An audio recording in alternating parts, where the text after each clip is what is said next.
तो अगर हम लोग पेपर वाइज देखें जी। पूरा का पूरा कट ऑफ अगर एक साथ बताएं तो जो भी नए छात्रों 2026 को जो टारगेट करके चल रहे हो उनके लिए एक शानदार बहुत ही कम समय में एक स्ट्रेटजी सर के माध्यम से लेंगे, ठीक है। ये कि मेंस की परीक्षा है, जी। एक एक नंबर का यहाँ पे मार है, तो गोला भर दिए तो आपकी गलती।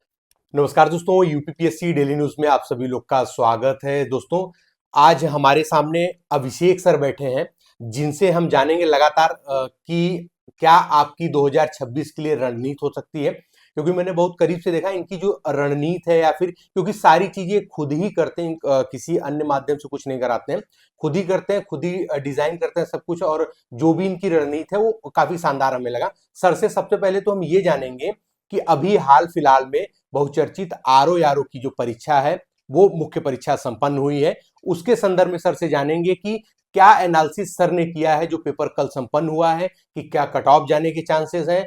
पेपर वाइज भी थोड़ा सा बात कर लेंगे, जीएस के लिए, हिंदी के लिए, निबंध के लिए, उन सारी चीजों बात कर लेंगे। फिर उसके बाद जो भी नए छात्रों 2026 को जो टारगेट करके चल रहे हो उनके लिए एक शानदार बहुत ही कम समय में एक स्ट्रेटजी सर के माध्यम से लेंगे, ठीक है। सर, बहुत बहुत स्वागत है आपका और बहुत बहुत धन्यवाद कि आपने बहुत ही कीमती समय दिया है चैनल के लिए।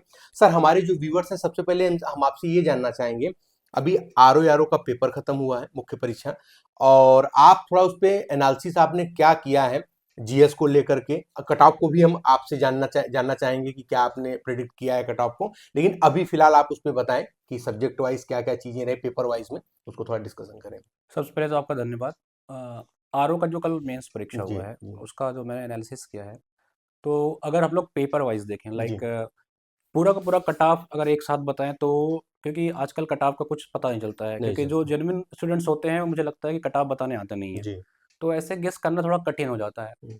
अगर मैंने जीएस का पेपर देखा तो कंपेरेटिवली मुझे लगा कि जीएस जो था वो इजी साइड था। जी।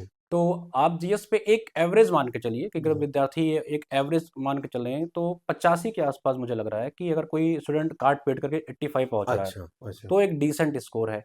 हिंदी तो मुझे लग रहा है कि 30/30 करने लायक था। अच्छा। फिर भी कुछ सिली मिस्टेक होते हैं विद्यार्थियों से, कहीं न कहीं कभी गोला भरने में जी। गलती हो गई जी। जी। जी। या कुछ, क्योंकि हिंदी का जो पेपर होता है वो जो ड्राफ्टिंग होता जी। है उसको तुरंत बाँध दिया जाता जी। है। जी। जी। जी। तो कहीं न कहीं मन में एक रहती है ना कि अरे यार जल्दी से करना है, तो हम्म। एक आध 2 क्वेश्चन मैं मान के चल रहा हूँ गलत हो ही जाते हैं। गलत हुई है। तो अगर मैं मोटा-मोटा काट-पीट करके मान के चलता हूँ कि मिनिमम आपका 55 मार्क्स तो होने चाहिए। अच्छा। और तो अगर 85 या 55 का आप एवरेज ले लीजिए तो लगभग मुझे लग रहा है कि 140। 140 तो ये पहुँच जी। जा रहा है। जी। जी।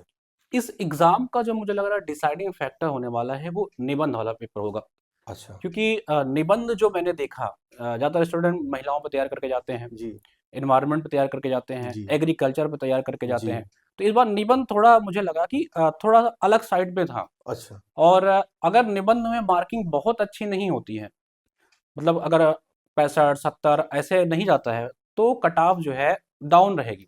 अच्छा। लेकिन अगर निबंध में ठीक-ठाक मार्किंग हो गई तो मुझे हाँ। लग रहा है कि 265 के ज़्यादा ही कट ऑफ आप मान के चलो, अच्छा। उससे कम पे नहीं, क्योंकि अल्टीमेट मुझे लग रहा है 350 सीटें हैं इसमें। जी। जी। जी।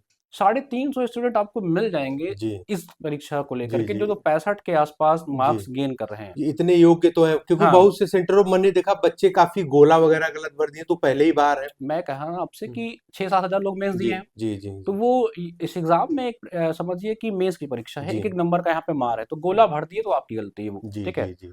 तो इतने बच्चे आपको मिल जाएंगे, आयोग को इतने योग्य विद्यार्थी मिल जाएंगे, 265 के आसपास पहुंच रहे होंगे। मुझे हम्म। लग रहा है ये मिनिमम मैं बता रहा हूँ। हम्म। इससे ज्यादा भी अगर कट ऑफ चली जाए हम्म। तो कोई बड़ी बात नहीं कोई है, बड़ी बात नहीं। क्योंकि सबसे इम्पोर्टेंट चीज है कि बच्चों ने पढ़ाई बहुत तगड़े से करी है। हम्म। हम्म। कई बच्चे ऐसे थे जो आरओ को ही टारगेट करके पढ़ाई कर रहे थे हम्म। 2023 से, जब से ये एग्जाम हो रहा है। हम्म। और पेपर ऐसे कुछ बहुत कठिन साइड नहीं आया था हम्म। कि बच्चों को इसमें समस्याएं आए। तो हम्म। मुझे लग रहा है कि 265 मिनिमम हो सकती है। अगर आप 5 क्वेश्चन 7 क्वेश्चन ज़्यादा मान के चलें तो ये मुझे लग रहा है कि डिसेंट स्कोर होगा एक सिलेक्शन का। डिसेंट स्कोर होगा। सर, बहुत ही अच्छा एनालिसिस आपने किया है, लगभग यही अंदाजा ऐसा लग रहा है कि होगा, क्योंकि इस बार आयोग से ऐसे कुछ जानकारी मिल रही है कि एआई सिस्टम के माध्यम से बच्चों की छटनी भी होगी, जो है मतलब जो नकल कर रहे होंगे ना अगर, नहीं, वो तो तो कैमरा सेकेंडरी जो चीज़ें लगा हैं। हुआ उससे भी एक मतलब प्राथमिकता तौर पे इसको देख हाँ रहे जी, हैं जो है हाँ इन जी। सब चीजों को, तो बच्चे अच्छे अच्छे खासे इसमें भी निकल सकते हैं। तो ये चीजें भी हो सकती है सर। अच्छा, इसी संदर्भ में जैसे हमने तो आरओ के लिए एक मुख्य करना ही था आपसे, क्योंकि अभी लेटेस्ट यही चल ही रहा है। और दोस्तों आप सभी लोगों को बता दें, ऐसे ही महत्वपूर्ण इंपॉर्टेंट वीडियो पाने के लिए आप हमारे चैनल को सब्सक्राइब कर सकते हैं। और आपको बता दें, हमारे चैनल के माध्यम जो भी नए छात्र आ रहे हैं, वो टॉपर्स मोटिवेशंस वगैरह ऐसे होती रहती, बुक्स के रिव्यूज वगैरह भी करते रहते हैं, प्लस सूत्रों से जो भी अपडेट्स होती है, जो भी आप यूपीपीएससी की तैयारी कर रहे हैं, वो भी हम सटीक देने का पूरा प्रयास करते हैं। तो जो भी चैनल अपने आ रहे हैं, चैनल को सब्सक्राइब करके बेल आइकन जरूर प्रेस कर दें, ताकि मिलते हैं आपको ऐसे अच्छे अच्छे अपडेट्स मिलते रहे। और सर आपको एक बार फिर से बहुत बहुत धन्यवाद, बहुत ही कीमती समय आपने दिया है। Thank you. तो जी हाँ दोस्तों, मिलते हैं अगले वीडियो, तब तक के लिए जय हिंद जय भारत, नमस्कार। अच्छा, एक बात मैं आप हाँ। सभी से और करना चाहूँगा अच्छा। कि हाँ। जी। आशीष जी हैं ये, क्योंकि इनको मैं बहुत पर्सनली जानता हूँ, हम्म, सोशल मीडिया से ही इनको जानता हूँ, और जी मुझे लगता है कि ये काफ़ी मेहनत करते हैं आप सभी विद्यार्थियों के लिए। क्योंकि जैसे ये अभी लखनऊ में आए थे, क्यों? क्योंकि इनको आरओ का रिव्यू करना था। जी तो ऐसे लोग जो आपको कुछ ना कुछ गाइड करते हैं, जी डायरेक्ट जी इनडायरेक्ट, जी इनको आपको प्रमोट करना चाहिए। जी जी और सब्सक्राइब करके रखिए इनके चैनल को भी, और प्रमोट करते रहिए, ताकि आने वाली जो भी जनरेशन तैयारी करती रहे, जी जी उनको मोटिवेशन कहीं ना कहीं से मिलता रहे। और ऐसे लोग जो होते हैं वो ढूंढ ढूंढ के लोगों को लाते हैं, जी जी क्योंकि इस सोशल मीडिया के ज़माने में घर बैठे बैठाए आपको अच्छे अच्छे लोगों से मिलने का बिल्कुल मौका बिल्कुल मिलता है, तो इन्हीं जैसे लोगों को तो सब्सक्राइब करके रखिए। बहुत बिल्कुल, बहुत बहुत धन्यवाद बहुत आप सभी धन्यवाद का। सर, धन्यवाद।